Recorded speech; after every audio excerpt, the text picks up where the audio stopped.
Oh yeah, it's double organic. Hey there, thanks for tuning in for another dose of vitamin D with me, Double Organic. Exercise is so important for our health that any barrier that might make people not want to exercise, that needs to be debunked, destroyed, decommissioned. Exercise is not dangerous. Although some people, they think it is, or they're timid, they're afraid to exercise. And that's wrong, it's the wrong attitude. Proof.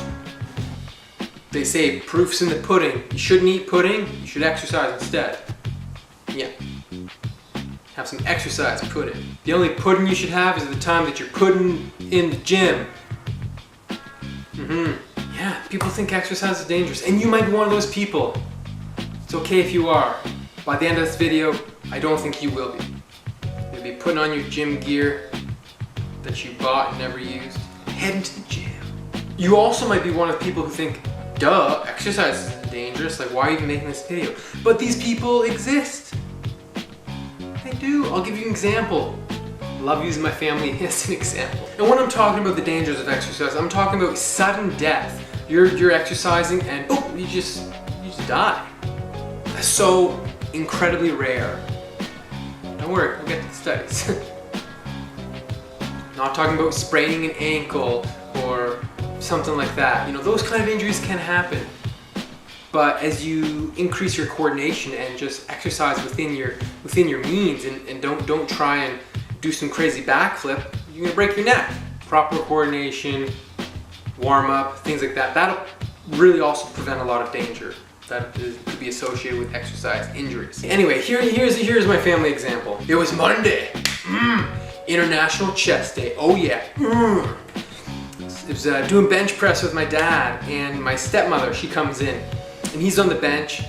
Wasn't even that heavy, but you know, he's working hard, and she's like, stop, with every rep, with every successful rep.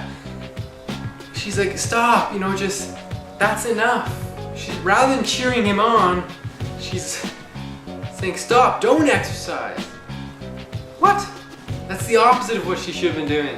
So first of all, do we need pre-screening to begin exercise? No. So I'm talking about going to the doctor's office, going through a bunch of tests, and they'll be monitoring your heart and all that jazz, you know, breathing into a tube. Do you need to do that before exercising? No.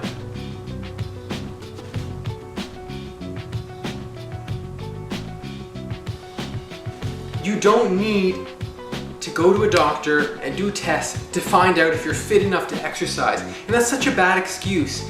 You say, hey, come on, let's go exercise. And people say, oh no, I'm not fit enough. Yeah, not fit enough to exercise. You're what? You're not fit enough to exercise?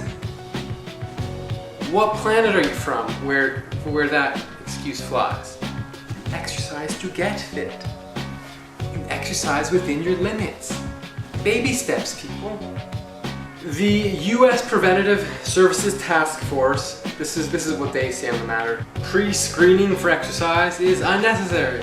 Now, I always, of course, with my clients would do a PARQ, P-A-R-Q, Physical Activity and Readiness Questionnaire. It just goes through some basic questions. So have you ever lost consciousness? Do you have a history of heart problems? Those kind of things. And generally, no one needs to do any further things to get cleared to exercise.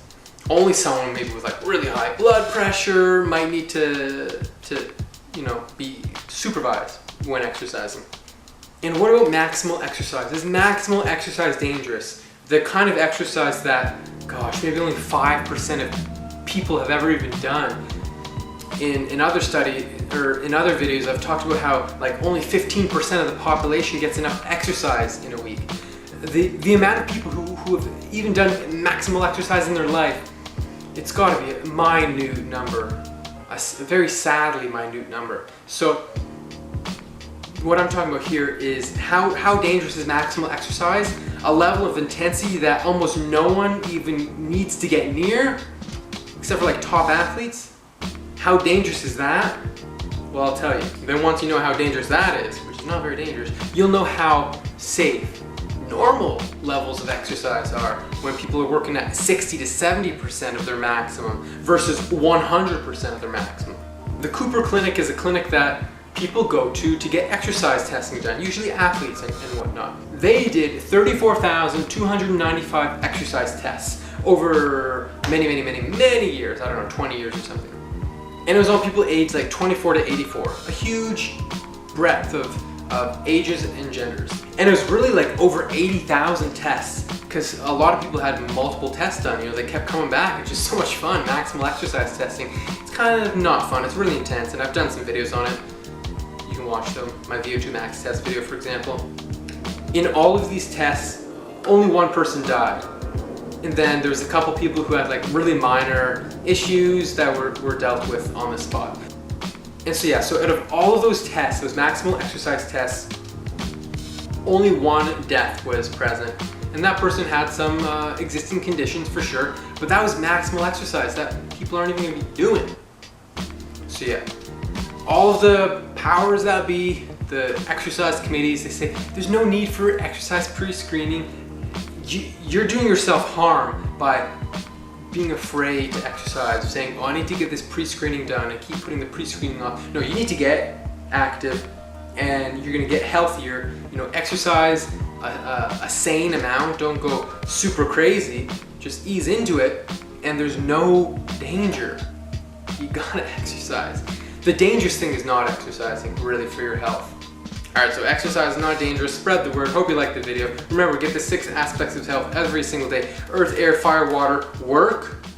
That means exercise, among other things. And, of course, rest. Subscribe. Let's walk the path of health together. Thanks for watching. Whoa, look at all those recipes. Those look tasty. Give me some of that.